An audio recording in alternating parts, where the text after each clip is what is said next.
আসসালামু আলাইকুম। সো আজকের ভিডিওতে আমরা দেখব কিভাবে আপনি মোবাইল ফোনের মাধ্যমে কোটেডের রেজাল্ট বা এক্সপায়ারি ডেট দেখবেন। তো সেটা দেখার জন্য আমরা সরাসরি এখান থেকে গুগলে চলে যাব। গুগলে গিয়ে এখান থেকে আমরা সার্চ করব www.bca.gov.sg কোডেড রেজাল্ট। এটা লেখা সার্চ করার পর আমরা এখান থেকে দেখতে পাচ্ছি building and construction authority BC একটা ওয়েবসাইট আছে, সেই ওয়েবসাইটটিতে আমরা যাব।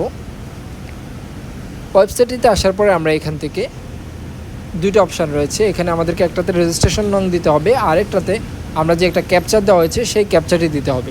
সো রেজিস্ট্রেশন নংটা আপনার সার্টিফিকেটের মধ্যে দেওয়া থাকবে, আর যদি আপনার সার্টিফিকেট না থাকে সেক্ষেত্রে আপনি যে সেন্টার থেকে পরীক্ষা দিয়েছেন তখন যে কাগজ ছিল ওইখানে আপনি পাস করার পর তারা আপনাকে একটা রেজিস্ট্রেশন নং দিয়ে দেবে, যার মাধ্যমে আপনি অনলাইনে চেক করতে পারবেন।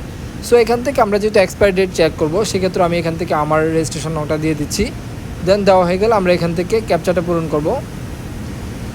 ক্যাপচার যদি না বুঝেন সেই ক্ষেত্রে এখান থেকে রিফ্রেশ বাটনে ক্লিক করার সঙ্গে সঙ্গে কিন্তু ক্যাপচারটা রিফ্রেশ হয়ে যাবে। সো আমি এখান থেকে এটা দিয়ে দিচ্ছি।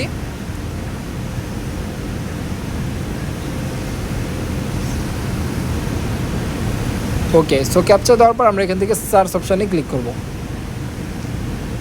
দেন আমরা দেখতে পাচ্ছি আমাদের কোটেটের রেজাল্টটা কিন্তু চলে এসেছে, এবং আমরা যদি একটু জুম করে আপনাদেরকে দেখাই expiry date of registration 5 June 2026। তো অর্থাৎ আমরা দেখতে পাচ্ছি আমাদের এক্সপায়ারি ডেটে কিন্তু এখানে মেনশন করা আছে, তারপর কিন্তু আমাদেরকে রিনিউয়াল করতে হবে। সো এইভাবেই মূলত আপনি কোটেটের এক্সপায়ারি ডেট দেখতে পারবেন। সো এই ধরনের ভিডিও যদি আপনি আরও পেতে চান বা আপনি কোন রিলেটেড ভিডিও চান সেটা আমাদের কমেন্ট বক্সে কমেন্ট করতে পারেন, আমরা আপনাদের জন্য ওই ধরনের ভিডিও তৈরি করার চেষ্টা করবো ইনশাআল্লাহ।